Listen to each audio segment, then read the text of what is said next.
Hello दोस्तों, welcome to my YouTube channel farming minds. मैं प्रियंका। दोस्तों, अक्सर आप लोगों ने देखा होगा कि मई के महीने में यदि हम कोई प्लांट को ट्रांसप्लांट करते हैं या किसी प्लांट को रिपोर्ट करते हैं तो वह प्लांट अच्छे से सरवाइव नहीं हो पाता है, या तो प्लांट मुरझा जाता है या कुछ टाइम बाद पौधा मर भी जाता है। तो ऐसा इसीलिए होता है क्योंकि मई के महीने में टेम्परेचर बहुत ज़्यादा होता है, और जब हम प्लांट को एक जगह से दूसरी जगह पर शिफ्ट करते हैं तो वह प्लांट उस जगह पर एडजस्ट नहीं कर पाता है, और इतनी तेज़ धूप में पौधा अपने आप को नहीं संभाल पाता है। तो दोस्तों, ये महीने प्लांट को ट्रांसप्लांट करने के लिए और प्लांट को रिपोर्ट करने के लिए सही समय नहीं होता है। आप 15 जून के बाद जब मानसून चेंज होता है उस टाइम पर आप ये सारे काम करिए। अभी इस महीने में आप नर्सरी तैयार करके रख सकते हैं, और नर्सरी तैयार करने के लिए भी आप जिस भी कंटेनर का यूज़ कर रहे हैं उस कंटेनर की सॉइल मिक्सचर में आप कोकोपीट को ज़रूर ऐड करें, क्योंकि कोकोपीट जो है वो मॉइस्चर को बनाए रखता है। कोकोपीट जो कि एक नारियल का बूरा होता है, तो आप कोकोपीट ज़रूर ऐड करें। और कंटेनर को जिसमें आप सीड लगा रहे हैं उसे आप कहीं ऐसी जगह पर रखिए जहाँ पर शेड लगा हो या थोड़ी नमी मॉइस्चर उसे मिल पा रहा हो। आप ऐसी जगह पर ही उसे रखिए, और समय समय पर उसे टाइम टू टाइम बाकायदा पानी दीजिए। आप 3 टाइम उस पर पानी का स्प्रे ज़रूर करें। और दोस्तों, इस महीने में जितने भी हमारे जो गार्डन के एक्स्ट्रा काम होते हैं आप वो करिए, मिट्टी की गुड़ाई करिए। और दोस्तों, जो हमारे किसान भाई लोग भी होते हैं वो भी इस महीने में यही काम करते हैं कि इस मई के महीने में पूरी तरीके से ज़मीन को फ्री छोड़ दिया जाता है। इसे पूरी तरह अच्छे से धूप लगने दिया जाता है, कल्टीवेटर और प्लाव किया जाता है। कल्टीवेटर प्लाव करने का मतलब ये है कि अंदर की जो मिट्टी होती है उसे ऊपर लाया जाता है, और फिर अच्छे तरीके से उसे धूप लगने दिया जाता है पूरे 15 जून तक की, और फिर 15 जून के बाद उसमें बुआई की जाती है। और दोस्तों, अक्सर इसी महीने में हमारे पौधे पर, चाहे वो कोई आपका वेजिटेबल वाला प्लांट हो या कोई शो प्लांट हो, फ्लावर प्लांट हो, अक्सर इनमें कीटों का अटैक होता है। बहुत ज़्यादा कीट का अटैक होता है, जिसमें कि सबसे ज़्यादा ज़िद्दी कीट मिलीबग होता है। और अक्सर जब भी तेज़ धूप होती है उस कीट का अटैक होता ही होता है प्लांट पर। इसलिए आप अपने पौधों को भी चेक करते रहिए कि कहीं किसी कीट का अटैक तो नहीं हुआ। और यदि आप एक नए गार्डनर हो, आपने अभी अभी गार्डनिंग की शुरुआत की है, तो ऐसे बहुत सी छोटी छोटी बातें हैं जिनका कि आपको ध्यान रखना होगा। अदरवाइज़ इस महीने में आपके प्लांट सूख सकते हैं। आप अपने पौधों को शेड वाले एरिया में ही रखें, प्रॉपर पानी दीजिए। किस प्लांट के लिए कैसा क्लाइमेट चाहिए, इस बात का आपको पूरी तरीके से पता होना चाहिए, पूरी जानकारी होनी चाहिए प्लांट के बारे में। उसके बाद ही आप प्लांट को लगाइए। तो चलिए दोस्तों, अब हम देखते हैं कि इस महीने में हम कौन कौन से ऐसे सब्ज़ी वाले बीज हैं जिन्हें कि हम लगा सकते हैं। तो सबसे पहले हम बात करते हैं बेल वाली सब्जियों के बारे में। बेल वाली सब्जियों में सबसे पहले है पम्पकिन, कद्दू, जिसका कि 25 से 30 दिनों के बीच में ही इसकी नर्सरी तैयार हम कर सकते हैं, और ये बहुत लंबे टाइम तक के हमें प्रोडक्शन देते रहता है। करीब यदि हम अच्छे तरीके से इसका मेंटेनेंस करें तो ये 5 से 6 महीने तक हमें प्रोडक्शन देते रहता है, और हम अच्छी मात्रा में इससे उत्पादन ले सकते हैं। और जब भी आप बेल वाली सब्जियों को लगाएं तो एक बात का इसमें ध्यान रखिए कि आप कंटेनर बड़े साइज़ का लीजिए। 18 इंच से बड़ा कंटेनर ही बेल वाली सब्जियों के लिए यूज़ करिए। इससे छोटे कंटेनर में बेल वाली सब्जियां अच्छे से ग्रोथ नहीं करती हैं। इनकी जो रूट्स होती है बहुत लंबी जाती है, रूट्स बाउंड होने लगती है।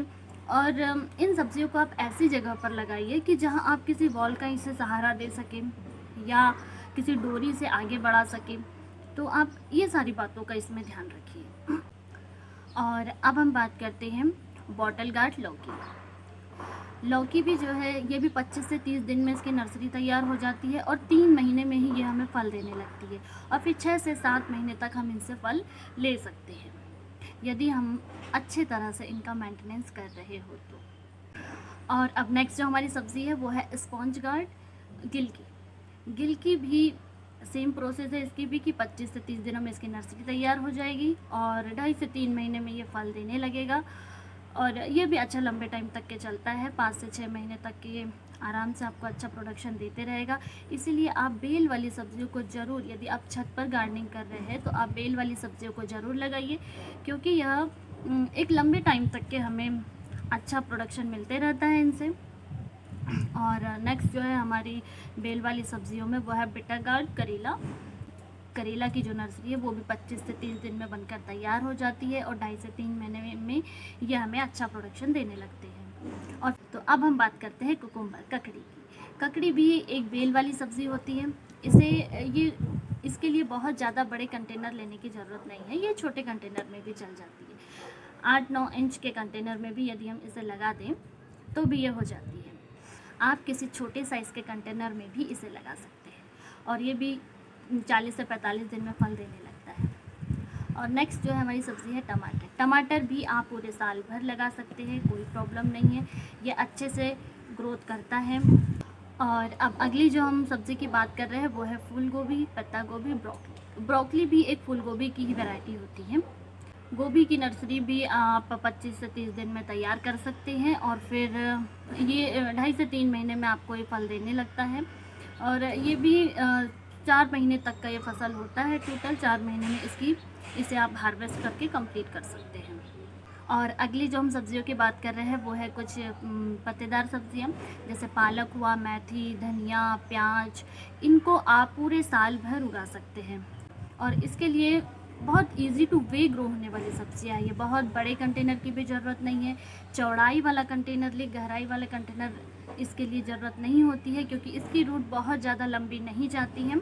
6 से 7 इंच का भी यदि आप कोई कंटेनर ले तो आप उसमें अच्छे से इसे आसानी से ग्रो कर सकते हैं और बहुत ही बढ़िया होती है, इजीली ग्रो हो जाती है। और अब अगली जो हम सब्जियों की बात कर रहे हैं उसमें है भिंडी और बैगन। भिंडी और बैगन भी दोनों एक ऐसी सब्जियां हैं जो आप आसानी से लगा सकते हैं और बड़ी इजीली ग्रो हो जाती है। यदि आप एक नए गार्डनर हो, बिगिनर हो, तो मैंने जितनी सब्जियां बताई ये आप लगा सकते हैं, आपको कोई प्रॉब्लम नहीं जाएंगी। सारी सब्जियां इजी टू वे ग्रो होने वाली सब्जियां हैं। तो भिंडी और बैगन भी ये आपको 40 से 45 दिनों में फल देने लगते हैं।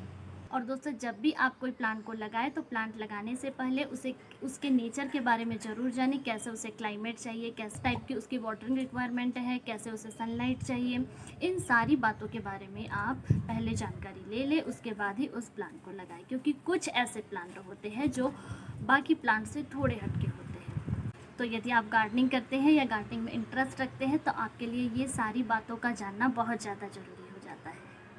और दोस्तों, जो हमारी बेल वाली सब्जियां होती है उसमें कई लोगों की ये कंप्लेंट रहती है कि फूल नहीं आ रहे हैं, फूल आते हैं तो फूल झड़ जाते हैं, छोटे छोटे फल बनते हैं वो गिर जाते हैं। तो ये सब रीज़न या तो एक इसका पॉलिनेशन ना हो पाना भी होता है और एक टाइप के यदि कीट का अटैक हो गया है उस कंडीशन में भी ये प्रॉब्लम्स होती है। तो आप इन सारी बातों का ध्यान रखिए।